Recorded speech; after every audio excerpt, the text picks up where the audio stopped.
So 2025 నుంచి 2030 లోపు UI UX కొన్న డిమాండ్ డబుల్ అయ్యే ఛాన్స్ ఉంది. ఎందుకంటే ఏఆర్విఆర్ యాప్స్ కానీ, వేరబుల్స్ కానీ, మెటావర్స్ ఇంటర్ఫేస్లు కానీ, ఆటోమేటివ్ యుఐ ఇలాంటివన్నీ వస్తున్నాయి కాబట్టి.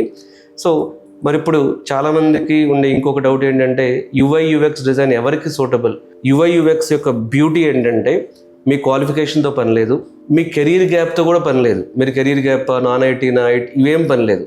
మూడవది యుఐ యుఎక్స్ కోడింగ్తో కూడా పని లేదు. ఇక్కడ కోడింగ్తో పని లేదు, కెరీర్ గ్యాప్తో పని లేదు, మీరు ఏజ్తో పని లేదు, క్వాలిఫికేషన్తో పని లేదు. కావాల్సిందంతా కూడా ఏంటంటే క్రియేటివ్ థింకింగ్. మీరు యుఐ యుఎక్స్ డిజైనర్ అవ్వాలంటే కావాల్సిన మొదటి స్కిల్ క్రియేటివ్ థింకింగ్. రెండవది వచ్చేటప్పటికి ప్రాబ్లమ్ సాల్వింగ్ అంటే యూజర్ డిఫికల్ట్గా ఫీల్ అవుతున్నాడు, దాన్ని ఇంకా సింప్లిఫై చేయాలి.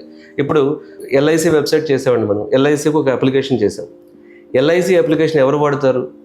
ఎల్ఐసి మేనేజర్లు, ఎల్ఐసి ఎంప్లాయీస్ ఏజ్ ఎంత ఉండొచ్చు? యావరేజ్ ఏజ్ 50 years కూడా ఉండొచ్చు. ఎల్ఐసి ఎంప్లాయీస్కి అసలు ఐటీ తెలియపోయి ఉండొచ్చు. వాళ్ళు వాడి వాళ్ళ కస్టమర్కి ఒక ఎల్ఐసిలో ప్రీమియం పే చేయాలి, ఎల్ఐసిలో పాలసీ అప్లై చేయాలి, వాడతారు వాళ్ళు. మరి ఎల్ఐసి పాలసీ ఆ అప్లికేషన్ డిఫికల్ట్గా ఉంటే అసలు ఐటీ బ్యాక్గ్రౌండ్కి సంబంధం లేని యూజర్స్ వాళ్ళు, ఎస్బీఐ మేనేజర్స్, ఎల్ఐసి మేనేజర్స్ కూడా అప్లికేషన్ సింపుల్గా వాడి ఎక్కువ అప్లికేషన్స్ ఇవ్వగలగాలి ప్రతిరోజు.